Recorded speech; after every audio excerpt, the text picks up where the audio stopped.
আজকে একটা ঘটনা শুনলাম, সেটা সত্য নাকি মিথ্যা আমি জানি না। শুনলাম একজন ব্যক্তি, বাংলাদেশের খুবই জনপ্রিয় ব্যক্তি, তিনি তার বাবার খুনিকে নিজ হাতে জবাই করেছেন।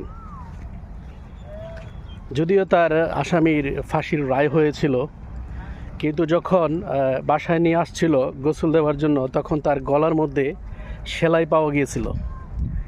গলা উপর থেকে নিচ দিকে প্রায় অর্ধেক কাটা ছিল।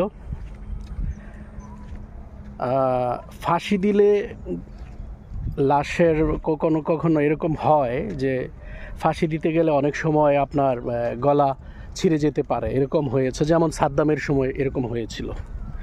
কিন্তু যেই মানুষটিকে ফাঁসি দেওয়া হয়েছিল সে অত্যন্ত কম ওজনের মানুষ ছিল। এই মানুষটির ফাঁসিতে গলা ছিঁড়ে যাওয়ার কোনো কারণ নেই।